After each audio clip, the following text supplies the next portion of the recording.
اس نے کہا آپ بڑے ظالم لوگ ہیں. میں نے کہا آپ تو بھی ویری فرینک بات کیجیے گا. میں بڑا حیران ہوا. کہا آپ اپنے حاجیوں کے ساتھ جو کرتے ہیں وہ ہم دیکھتے ہیں. پچھلے سال سے پہلے جو کچھ حاجیوں کے ساتھ ہوا ہے میں بڑا افسوس ہے, دکھ ہے. اس نے کہا کہ ہم جو آپ لوگ کھانا دیتے ہیں اپنے حاجیوں کو وہ ہم ڈسٹ بین سے اٹھاتے ہیں. کیوں؟ وہ کھانے کے قابل نہیں ہوتا. ایک تو حاجیوں کو کھانا نہیں ملتا اور دوسرا کھانے کی بے حرمتی ہوتی ہے. رہائش کے اندر مسائل, ہر چیز میں حاجیوں کو تکالیف دی جاتی رہی. بہرحال میں وہاں سے اٹھا ہوں. منا میں جب میں ایک تھڑے پہ بیٹھا تھا تو مجھے پتا چلا کہ ایک مکتب کے اندر کچھ مسئلہ ہے. میں جب ادھر گیا تو وہاں پہ کچھ مسائل تھے. کچھ ہمارے وہاں کے لوگ تھے جو جعلی یہ جو کڑا ہے پہن کے وہ اندر آ گئے. انہوں نے ان کے بستروں پہ قبضہ کر لیا اور ان کے وہ لوگ جن کے اوریجنل تھے وہ بیچارے باہر آ گئے. تو اس چیز کے اوپر ابھی میں سارٹ آؤٹ کر رہا تھا. لیکن ظاہری بات ہے کہ ہمارے لوگ جو ہے اس میں جب تکلیف میں ہوں گے تو وہ اونچی آواز سے بھی بات کریں گے, وہ سمجھانے کی کوشش بھی کریں گے.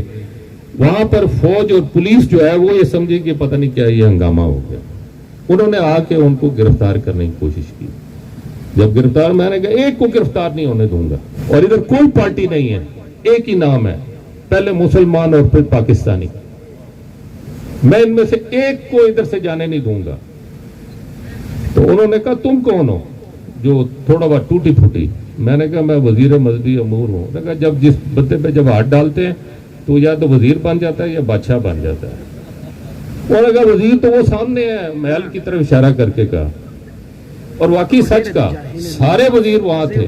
ترکی کا تھا, عمان کا تھا, بحرین کا تھا, انڈونیشیا کا تھا, سب وزیر وہیں تھے. مولانا فضل الرحمان اور جمعیت علماء الاسلام کا وزیر وہاں پہ تھڑے پہ تھا. اور میں تھڑے پہ سویا ہوں, میں تھڑے پر سویا ہوں. بہرحال انہوں نے مجھے ڈیٹین کر لیا. 5 گھنٹے بعد جب ان کا بڑا افسر آیا اور ہمارا ایمبیسڈر آیا پاکستان کا تو انہوں نے تصدیق کی کہ یہ واقعی وزیر ہے. وہ سر پکڑ کے بیٹھ گئے, یہ کون سا وزیر ہے. بہرحال اب وہ معافی تلافی پہ آ گئے. تو انہوں نے کہا اس نے جو زیادتی کی آپ کے ساتھ, موبائل چھینا, آپ کے ساتھ ایسے کیا, تو اب ہم اس کو سزا دیں گے. تو میں نے رپورٹ لکھ رہے تھے اس وقت. تو میں کہا کہ میں جمعیت علماء اسلام سے ہوں اور امیر جمعیت مولانا فضل الرحمان صاحب کا خادم ہوں, اور میرے امیر نے مجھے ایک چیز سکھائی ہے اور میں وہی کروں گا. تو انہوں نے مجھے کہا کیا؟ میں نے کہا میں مینا میں ہوں, حج کے اندر ہوں. اس بندے نے جو بھی زیادتی کی ہے میرے بیٹوں کی جگہ میں اسے معاف کرتا ہوں, اس کو آپ چھوڑ دیں. کیونکہ انہوں نے اس کو گرفتار کر لیا, اس افسر کو. پھر جب انہوں نے کہا آپ لکھ کے دیں گے, میں نے کہا میں لکھ کے دیتا ہوں. میں لکھا اور سائن کیا اور ان کو میں نے وہ چیز پکڑا دی. اس کے بعد جب نکلا انہوں نے کہا تم نے معاف کیا, ہم نے معاف نہیں کیا اس کو, کیونکہ آپ کے ساتھ بڑی زیادتی ہوئی. میں نے کہا کوئی بات نہیں, اپنے کسی پاکستانی کو میں گرفتار نہیں ہونے دے رہا, چاہے کچھ بھی ہو. جو میری وہاں پہ تھوڑا سا ڈسپیوٹ بھی ہوا, میں پیچھے نہیں ہٹ سکتا ہوں. میں مولانا صاحب, میں نے اپنے امیر سے ایک ہی بات سیکھی ہے, میں بزدل انسان نہیں ہوں. ہم فیس کرنا ہم نے سیکھا ہے. ہم نے ہر جگہ جس جگہ کھڑا کیا گیا اس جگہ سے ایک قدم پیچھے نہیں ہٹے. اور آپ کو پتا ہے کہ آج اس وقت پورے پاکستان کی جو تاریخ بدلی ہے وہ کسی جماعت نے نہیں بدلی, وہ صرف جمعیت علماء اسلام جس نے مولانا فضل الرحمان صاحب کی قیادت میں اس پورے ملک کی تاریخ کو تبدیل کی ہے. سمجھنے کی بات, ہمارے لوگ کس طریقے کے ساتھ گزارا کرتے ہیں. تو اللہ تعالیٰ کا بڑا شکر ہے, ہم کیونکہ انہی چیزوں میں رہتے ہیں, اسی طرح ٹائم گزرتا ہے, تو ہمارے لیے کوئی مسئلہ نہیں ہے. ہم غربت میں بھی گزرتے ہیں, اچھے میں بھی ٹائم گزرتا ہے, تکلیف میں بھی گزرتا ہے, راحت میں بھی گزرتا ہے. الحمدللہ ہر حوالے سے خوش ہیں. ایک پلیٹ میں کھاتے ہیں, ایک تھالی کے اندر بیٹھ کے کھاتے ہیں. ہمیں کوئی آر نہیں ہے, چاہے دال ہو یا کوئی بڑی اچھی چیز. بہرحال یہ کچھ عرض تھی، اور یہ اس چیز کو کوئی بھی شکست نہیں دے سکتا.